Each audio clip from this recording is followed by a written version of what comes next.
Hello, my beautiful people, welcome back to the channel. It's Melimishi. Today I am introducing you guys to a new series on the channel, KINK in the System. We're going to be talking about all things Black culture, beauty, hair, tackling some controversial topics in the subject and challenging the social norms that come along with it. So if this sounds like anything up your street, something you'd be interested in, don't forget to show love on the channel, hang around, subscribe, like, and let's keep the comments going down below as well. But before I start rambling, let's get into the video. So let's take it back. For hundreds of years, Black people have been pleased for their hair while simultaneously being indoctrinated into believing Eurocentric beauty standards as a byproduct of colonialism. So in history, you'll see that we were forced to cover our head, shave our hair, cut off our locks, our braids, and essentially getting rid of some really quintessential, important details of heritage that allowed us to identify our culture and where we've come from and who we were as people. And so the natural hair movement isn't new. Its roots, pun intended, run deep. In the 1960s, during the Black Power movement, wearing an afro wasn't just a hairstyle, it was a political statement. It was about reclaiming our identity, beauty, and power in society that told us that we were essentially less than, and still continues to. And so in the 2010s, we saw a natural hair renaissance. One thing about me, I was a YouTube baby. I grew up on YouTube. And one thing that I noticed was more and more Black women taking to YouTube, taking to social media, taking us on their journey of self-liberation. Many of them had permed hair at that point, which is like a chemical texturizer, which permanently damages your hair and your hair pattern. Straightens, makes you closer to Eurocentric standards. And these women were tired, like the regrowth after 6-8 weeks, you need to go in and burn your scalp. And obviously now we know all of the negative health outcomes that come from these same perms and relaxers. Instead of subscribing to the creamy crack, they decided to cut off their permed ends, grow out their natural hair, and take us along on that journey. And it was beautiful. And at that time, the message was clear.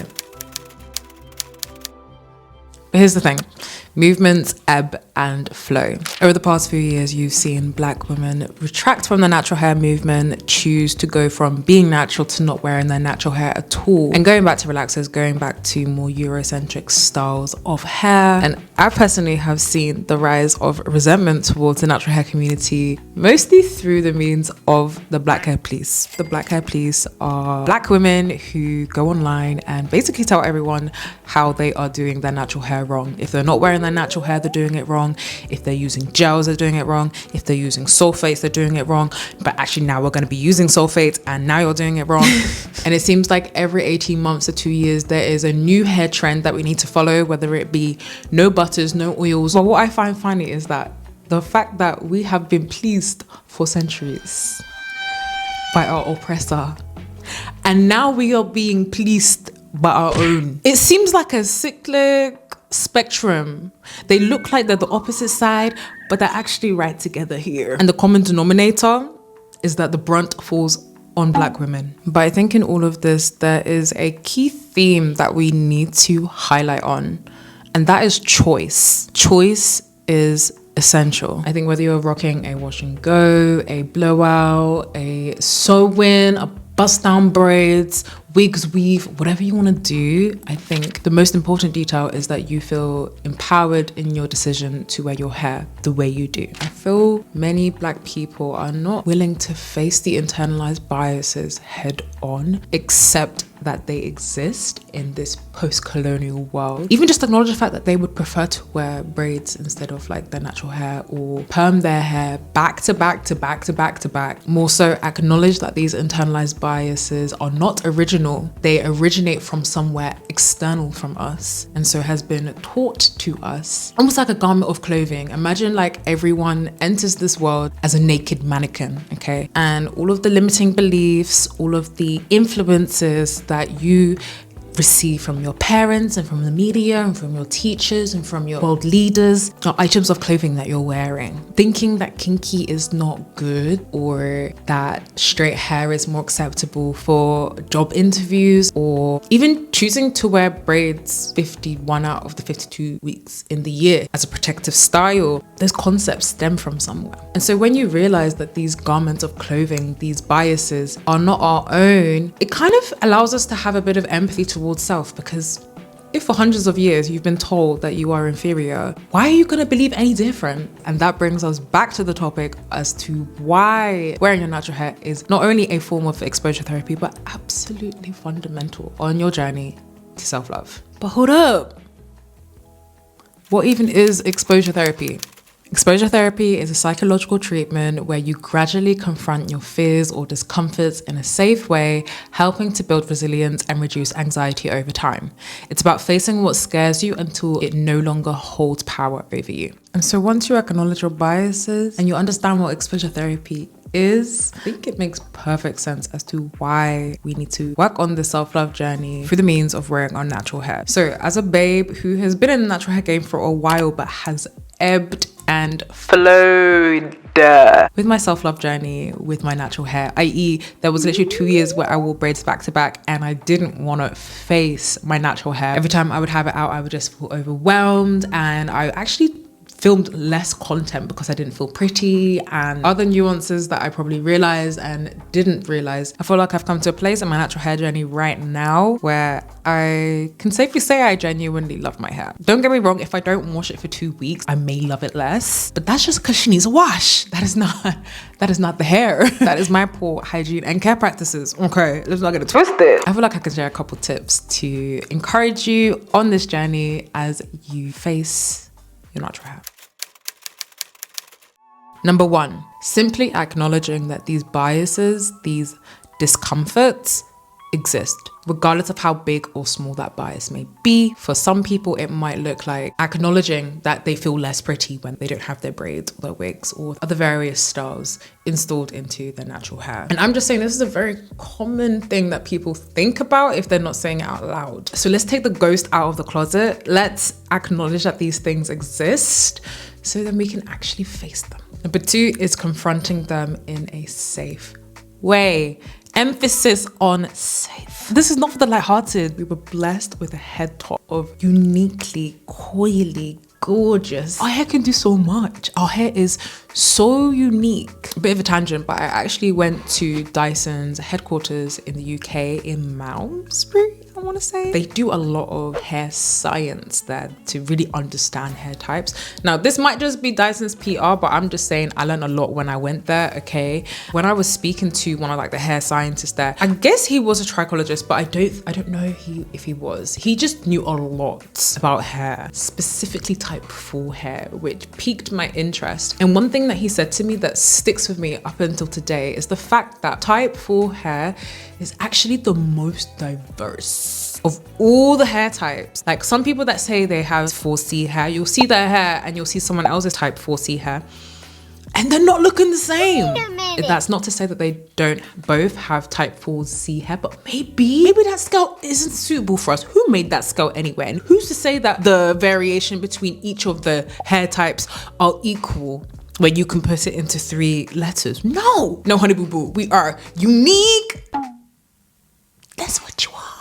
Our hair is so diverse, so unique, so misunderstood. Like the guy really emphasized the fact that it's such an unresearched area, but the things that they were slowly finding out about type 4 hair were so interesting, so different to the other hair types. And is it by surprise that it's an under-researched area? Because who's funding these? Who's funding the research? Anyway, I digress. I don't even know where we were at, but let's get back to the script. Confronting your biases in a safe way. Get a professional involved. Right. Let me sit you down. Let me tell you straight. My hand's on the table right now. Put your hand out on the table. This is a safe space, right? You spend £200 on your braids every 6 weeks. Can you do that for your natural hair as well? We get professionals involved in other areas of our life, health, beauty, care. Like we are still learning how to look after our hair. I feel like everyone's constantly learning how to look after themselves. That's the concept of skincare and hair care. We are constantly evolving, changing. And so it makes sense to, if you really, really want to be on this journey, Get someone involved that can help you on that journey. Do you get me? It's like for me in therapy, really, like I know that my brain was at a place a couple years ago where I just wasn't good. I was crying every day. Like the thoughts that I would say to myself were so mean. And so I said, you know what? I think I owe it to myself to get someone who can help me on this journey, who's a paid professional, who is qualified to do so. Yes, I can probably do this journey by myself, but isn't professional help going to be a catalyst in the same way that therapy might be for your mental health journey? Just sit with it for a second. Of course, I have to add a spanner in the works. Finding a suitable hair specialist is actually quite difficult. I'm not gonna lie. The streets are ghetto, okay? But let me tell you a way that you can vet your stylist. Ask them what their opinions are on heat trained hair. If they say heat trained hair is not heat damaged hair, run in the other direction. Then when you found a professional hairstylist, get a really healthy cut. Do a haircut that's gonna create a really solid foundation for you to work on when it comes to your self-love natural hair journey. That is you laying the foundations and hopefully setting yourself up for success to really embrace the hair that grows out of your head in its entirety. You can't start from a broken structure. Sometimes you need to kind of get rid of stuff first, metaphorically, physically, so that the new can come through. Am I speaking to someone? You can go down the avenue of getting trims. Personally, I'm quite extreme. I just went for a chop. Just wanted to know that what I was working with was healthy and we were starting that journey from afresh. But do whatever suits you. The most important thing is that you're addressing it. And another recommendation I have is actually finding content creators that you enjoy, that have a very similar hair texture to you, and then see what products they're using, see what methods they're using, see what styles they're doing, and try and replicate them, try and take some notes, study, learn your own hair. And that's the thing, like I think even though, yes, getting professional involved is going to help you understand and embrace your hair more, you know your hair the best. It's not one size fits all. Just because a product might work for one person, it may not work for someone else. But it's all about trying and seeing what works and sticking with what works. If you want to take it a notch up, you can set yourself a little challenge. Maybe when you take out your current style of preference, you can wear your natural hair out for a month. I know a month seems like a really long time, but you kind of need to do some form of like healthy dose of it to really face the bias forwards. I'm quite extreme. I set a challenge for myself, which actually really nicely aligned with me starting my modeling journey. I set a challenge for myself to wear my natural hair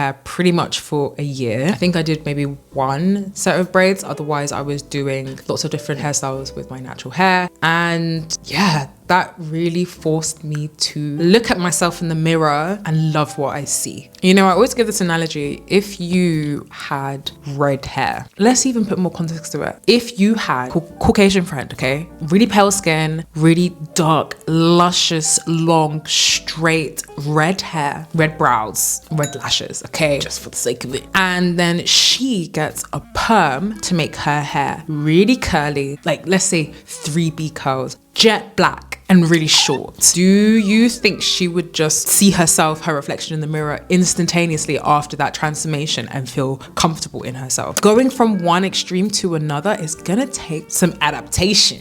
It's gonna take some time. It's gonna take some getting used to. And that's not a bad thing. That's just the human experience. Like, hello, you've gone through a massive change. So give yourself time to sit in that change. Don't run away immediately when you're there. Like, embrace it and play with it. Like, do different things with it to try and make yourself more comfortable wearing it. Whether it's you need to do like a little, my thing was a flat twist because I don't know how to I'm learning how to cornrow actually. I am a cornrower in 2025, period. We're working on that, right? So I did flat twists for like 3 months straight. That was my hairstyle and I thought it was so cute. And then every now and then I'll do like them in a little angle, little zigzag. It was very simple, very easy, but it really made me enjoy the short, coily stage that it was at when I freshly got it cut. And like I say, firsthand, that really helped. So go on Pinterest, find those content creators, find that inspo, be intentional about it. Like, we have to unlearn to enlighten ourselves, okay? I just want to live in a day and age where Black women can have complete autonomy on how they wear their hair, not only in the workplace and in their environments, but in themselves really be like, I'm gonna do some bust down braids today, and then tomorrow I'm gonna do this style, and then the next day I'm gonna wear my natural hair. And I love me in all of those states. I especially love me in my most natural state because that's the most liberating. And I feel like if you get that, you get that. So yeah, that's been my thoughts and feels over the last few months about natural hair and why it is a fundamental form of exposure therapy. I hope you guys enjoyed this video. I am so looking forward to the conversations that we're going to be having down below. This is just the start. So please make sure you share your thoughts, and I will be reading every single comment. As always, don't forget to show me love on the channel, and I will see you in the next one.